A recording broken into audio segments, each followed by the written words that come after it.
We're beginning a new segment today called Financial Friday, and Pamela Coy of Bonafide Credit Consultants is joining us this midday to talk about ways that we can all stay financially healthy. Pam, thanks so much for being Pamela. Thank you for having me. She corrected me on that. It's Pamela. All right, over the course of time, we're going to explore a lot of topics that deal with financial health and making sure that we kind of stay on top of our financial health. But perhaps the hardest one to deal with is the first one right off the bat, and that's debt. How big an issue is debt, and how do people find themselves getting in so much debt?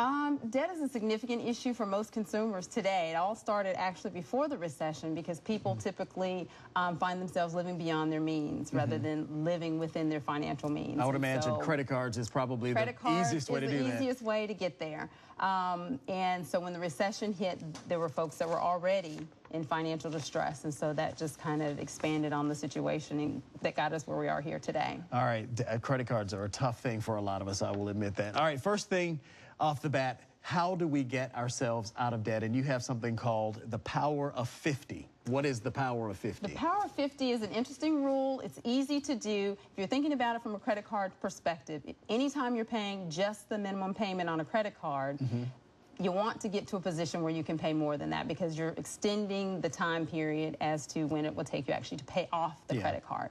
So when you're talking about the rule of 50, what that is, say, for example, you've got a balance of $3,000, the APR is 18%, and your minimum monthly payment is 2%. So your minimum monthly payment on that credit card would be $60 a month. Okay. At paying $60 a month, it would take you about 8 years to pay that balance in full, and you're paying close to $6,000 when it's all said and done. But if you simply add $50 to that minimum monthly payment and pay $110, you'll reduce the years to pay the balance off to about 3 years, and you'll save almost $2,000. Where were you years ago for me? So if you kind of think about it, what if you increase your payment by $100? Right. And being able to increase those payments comes from your overall financial picture, getting some money set aside that you can increase your minimum monthly payments on your credit card. And for a lot of people, I mean, that is kind of tough sometimes when the money's tight, but if you can do it, but the rule simply is to say that you need to pay more than the minimum. Right. And so if you can't do 50, $10 will also make an impact if you could just pay $10 extra a month. So whatever you're able to do, but the rules are there really as a guide for you. Okay, so just do more. Just do more. 50 would be great. All right, so what is the 70-20-10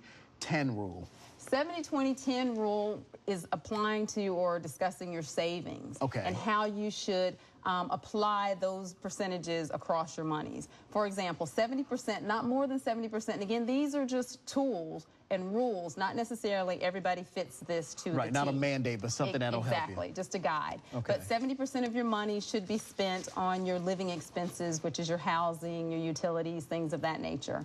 About 20% of your monies should be spent on savings, and that would include, you know, investments, your 401ks, and an important thing is emergency funds, and people will probably have a segment on emergency funds. And that's a that's important. That's a perfect place for us to stop. Unfortunately, we're out of time, but we're going to, of course, talk to you many, many more times in the future, so we'll talk about emergency funds, too. Absolutely. Pamela, thank you. Glad you were here with us this midday. Thank you so much for having me. Absolutely. And we'll be right back with a final check on your forecast when we come back.